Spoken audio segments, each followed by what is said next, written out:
2 additional water supply lines coming in underneath that sink, and you've got a terminated water filter over there.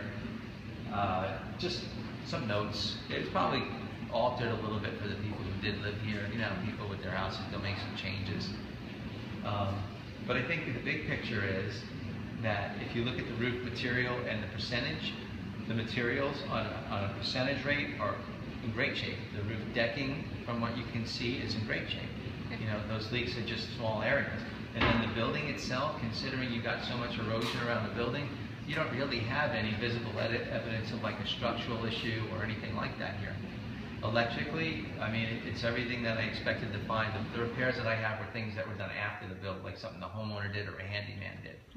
You know, like there's a mismatched breaker in the exterior panel. Some of the additional wiring isn't done right. You know, double tap breaker in there, just things like that. Those are easily repairable, but important that you know about. Plumbing, exactly what you would think. I mean, actually, the water heater was installed substandard. I mean, there's no drain pipe for the TPR valve, which is missing, and it's on that stand, and that stand isn't very stable. You know, so we're just gonna make a recommendation that they come in and install a TPR drain pipe, which should be there, and then considering installing it on something a little bit more secure. It doesn't have to be up off the floor when it's electric, right? No. That's a gas thing? Well, it was a gas thing if the gas fire chamber was open. In other words, it wasn't an enclosed chamber with a little lens. If it has a closed chamber with a lens, the gas ones can be on the ground. That was the only reason why it was elevated. So it needs 1.5 feet of plastic pipe and it's just set up on the floor. Pretty much, you could set it up. It's got plenty of electric there. Whoever ran the electric ran a great big service loop in it.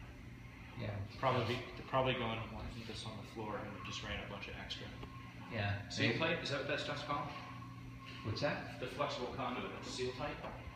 You know, I don't know the name of that. You might be right on it. It sounds like it could be, but they did allow you extra room, but there's plenty set right on the floor. Yeah, so they probably just put it on the stand, because you could see what they did is they yanked the one that was there out. It was like 2 guys said, okay, I'll move this, you put this here. That's what it seemed like to me. Like they didn't go about any changes, they didn't terminate anything, nothing. So that's pretty much what I see. I don't see anything to run from or anything. This looks like a house that's ready for changes. You know, the bones of the place look pretty good. The roof and the AC are the only 2 things I'm going to even probably bring up. Not a bad idea. Everything else is just to make sure. Weekend project. And we want to make changes anyway. There you go. That's the idea.